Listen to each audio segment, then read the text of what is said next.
Welcome back travel ഗുരു cinemas. ഈ ഒരു channel നിങ്ങൾ ഇതുവരെയും സബ്സ്ക്രൈബ് ചെയ്യാത്തവരാണെങ്കിൽ ഒരു പ്രാവശ്യം സബ്സ്ക്രൈബ് ചെയ്യുന്ന കാര്യവും ഈ വീഡിയോ കാണുന്നതിന് മുമ്പ് ഒന്ന് ലൈക്ക് ചെയ്യുന്ന കാര്യവും ഒന്നും മറക്കരുത്. ഈ ഒരു വീഡിയോയിലേക്ക് കിടക്കാം. അതായത് ഇപ്പോൾ തിയേറ്ററിൽ തന്നെ ഏറ്റവും പുതിയതായിട്ട് ഇറങ്ങിയ ഒരു വെറൈറ്റി ആയിട്ടുള്ള ഒരു സ്ക്രിപ്റ്റ് സെലക്ട് ചെയ്ത് തന്നെ വന്നിരിക്കുന്ന, അതായത് ഒരു സിനിമ കാണുന്ന ഏതൊരു പ്രേക്ഷകനും ഇഷ്ടപ്പെടുന്ന രീതിയിലുള്ള ഒരു സിനിമ എന്ന് തന്നെ പറയാം.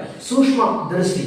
നസ്രിയ നസീം, ബേസിൽ ജോസഫ് ഇവർ കേന്ദ്ര കഥാപാത്രങ്ങളായി എത്തിയ ഏറ്റവും വെറൈറ്റി ആയിട്ടുള്ള ഒരു സിനിമ ഇപ്പോൾ തിയേറ്ററിൽ വന്നിട്ടുണ്ട്. നല്ല രീതിയിൽ കളക്ട് ചെയ്ത് മുമ്പോട്ട് പോയിക്കൊണ്ടിരിക്കുന്ന ഒരു സിനിമയാണ്. സിനിമ അത്യാവശ്യം നമ്മുടെ ഫാമിലി ആയിട്ടൊക്കെ തിയേറ്ററിൽ പോയി തന്നെ നല്ല രീതിയിൽ ഒരു എൻജോയ് ചെയ്ത് നല്ലൊരു വൈബിൽ കണ്ട് തിരിച്ചു വരാൻ പറ്റിയ ഒരു സിനിമ തന്നെയാണ്. അത്യാവശ്യം എല്ലാ പ്രേക്ഷകരും ഇഷ്ടപ്പെടുന്ന രീതിയിലുള്ള ഒരു റൈറ്റിംഗ് ആണ് ഈ സിനിമയുടെ സ്ക്രിപ്റ്റ് എന്ന് പറയുന്നത്. അതുപോലെ തന്നെ പണി അറിയാവുന്ന ഒരു നല്ലൊരു ഡയറക്ടർ ചെയ്തു വെച്ചാൽ എങ്ങനെയായിരിക്കും? കാരണം ഒന്ന് പാളി പോയി കഴിഞ്ഞാൽ ഒരു മലയാള സീരിയൽ തന്നെ ആവാൻ കെൽപ്പുള്ള ഒരു സ്ക്രിപ്റ്റ് നല്ല രീതിയിൽ പണിഞ്ഞ് അത് പക്ക ഒരു സിനിമയാക്കി എടുത്തിരിക്കുന്ന ആ ഒരു ഡയറക്ടറിന് തന്നെ നമ്മളൊരു ബിഗ് സല്യൂട്ട് കൊടുക്കണം. ഈ ഒരു സിനിമ നിങ്ങൾ തിയേറ്ററിൽ തന്നെ പോയി കണ്ട് നിങ്ങൾ എക്സ്പീരിയൻസ് ചെയ്യുക. ഈ ഒരു വീഡിയോ നിങ്ങൾക്ക് ഇഷ്ടപ്പെട്ടിട്ടുണ്ടെങ്കിൽ നിങ്ങളുടെ സുഹൃത്തുക്കളിലേക്ക് കൂടി ഒന്ന് ഷെയർ ചെയ്ത് കൊടുക്കുക. അതുപോലെ തന്നെ ഈ ഒരു ചാനൽ സബ്സ്ക്രൈബ് ചെയ്യാനും ലൈക്ക് ചെയ്യാനും മറക്കരുത്. അടുത്ത നല്ലൊരു വീഡിയോ ആയിട്ട് കാണാം. Good bye.